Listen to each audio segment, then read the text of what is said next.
Welcome to இந்தியாவின் number 1 masala brand Aachi masala வழங்கும் Neeya Naana powered by Chennai's men's and women's premium wear. அனைவருக்கும் கோபிநாத்தின் அன்பு வணக்கம்.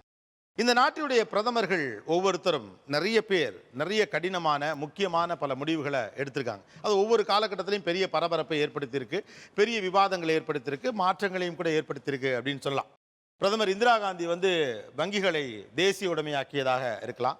விபி சிங்கனுடைய நம்ம இந்த சிஸ்டமாக இருக்கலாம், மண்டல் கமிஷனாக இருக்கலாம். லிபரலைசேஷனுக்கு கதவு திறந்து விட்டது அப்படிங்கிறது பிவி நரசிம்மராவ் பீரியடில் நடந்ததாக இருக்கலாம். இப்படி பல கடினமான முடிவுகள் நிறைய எடுக்கப்பட்டிருக்கு. அப்படி இப்போது சமீபத்திய வருடங்களில் எடுக்கப்பட்டிருக்கக்கூடிய மிகப்பெரிய முடிவு அப்படிங்கிறது 500 ரூபாய் மற்றும் 1000 ரூபாய் நோட்டுகள் செல்லாது என்று பிரதமர் மோடி அறிவித்தது. அது குறித்து தான் இன்னைக்கு எல்லாருமே பேசிட்டு இருக்காங்க.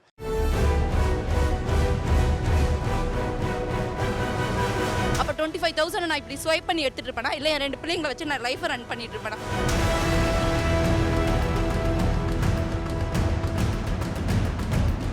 வியாபாரிகளிலிருந்து எங்களை மாதிரி மிடில் கிளாஸில் வேலை பார்க்குறவங்க, டிரைவர்ஸ்லேருந்து எல்லா பற்றியும் பயங்கர பாதிப்பு.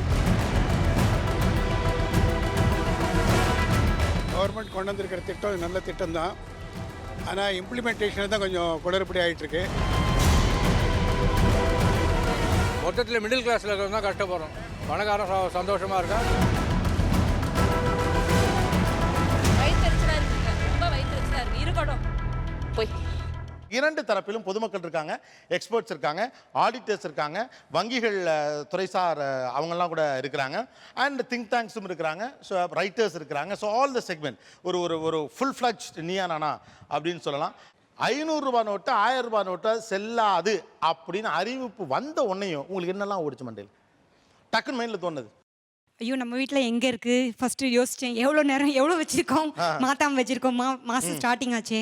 ஸோ 500,000 என்ன இருக்குது, எவ்வளோ நாள் இருக்குது மாற்றுறதுக்குன்ற ஒரு பதட்டம் இருந்தது. பதட்டம் வந்துச்சு. ஓகே, வேற அந்த செகண்ட் என் கையில் இருக்க அமௌண்ட்டை நான் எப்படி எக்ஸ்பென்சஸ் பண்ண போகிறேங்கிறது மட்டும்தான் தோணுச்சு. ஓகே, எப்படி செலவு பண்ணீங்க அதை? பெட்ரோல் பங்க்குக்கு போய் அங்கே என்னோட இதை சேஞ்ச் பண்ணியிருந்தேன். ஓகே. அப்புறம் ரயில்வே ஸ்டேஷனில் கொடுத்து சேஞ்ச் பண்ணியிருந்தோம். ஓ ஓகே, ட்ராவலிங் அது மாதிரி சில எக்ஸ்பென்சஸில். ஓகே, வேற இந்த பக்கம்? ஃபர்ஸ்ட் இது பொய்ன்னு தான் நினைச்சேன். ஃபர்ஸ்ட் வாட்ஸ்அப்ல வந்துச்சு, இது ஃபர்ஸ்ட் பொய்ன்னு தான் நினைச்சேன். அதுக்கு காரணம் இதுக்கு பின்னாடி எவ்வளவு ஆக்ஷன்ஸ் பண்ண வேண்டியது இருக்கு. இப்படி ஒரு அதாவது எப்படி ஒரு 500 ரூபாயத்தை செல்லான்னு சொல்ல முடியும்? அப்படி உண்மையான நியூஸா இருக்காது அப்படின்னு தான் ஃபர்ஸ்ட் தோணுச்சு. Okay, S.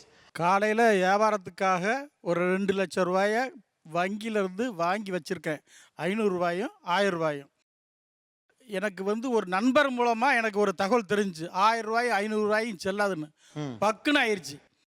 தொலைக்காட்சி நம்ம டிவியை போட்டு பார்த்த உடனே பிளாஸ் நியூஸில் பூரா ஓடுச்சு. பார்த்த உடனே வீட்லேயும் சொல்கிறேன், என்னம்மா இந்த மாதிரி ஆகிப்போச்சு, இப்போ பேங்க்லேயும் வாங்குவாங்களான்னு சொல்லி அந்த வங்கியில் கொஞ்சம் கூட கான்டாக்ட் பண்ணி பார்த்தேன். இப்போ டைம் கொடுத்துருக்காங்களேன்னு சொன்னாங்க. அதுக்கப்புறம் அந்த டைம்லாம் சொன்ன பிறகு மனசுக்கு கொஞ்சம் நிம்மதி வந்துச்சு. ஓகே, வேற? நான் ஒரு கல்யாணத்தில் இருந்தேன். ஜஸ்ட்டு வெளில பார்த்தாக்கா ஒரு 9 மிஸ்கால் இருந்து ஒரு 4-5 மீடியாகிட்டேருந்து வந்தது. இவ்வளோ மீடியா தொடர்ந்து ஏன் டக்குன்னு காண்டாக்ட் பண்ணுறாங்க தெரியல. ஒரு கால் எடுத்து அட்டன் பண்ண உடனே, சார் 500 ரூபாய் 1000 ரூபாய் நோட்டு செல்லாதான், நீங்கள் என்ன நினைக்கிறீங்க அப்படின்னா புரசவாக்கத்தில் வண்டியை ஓரமாக நிறுத்திட்டு, என்னங்க சொல்கிறீங்க 500 ரூபாய் 1000 ரூபாய் நோட்டு செல்லாதா, இது எப்படி சாத்தியம், எனக்கு தெரியலையே அப்படின்னு பயங்கர ஷாக்காக இருந்தது. வீட்டுக்கு வந்து சேர்ற வரைக்கும் அந்த ஷாக் அடங்கவே இல்லை.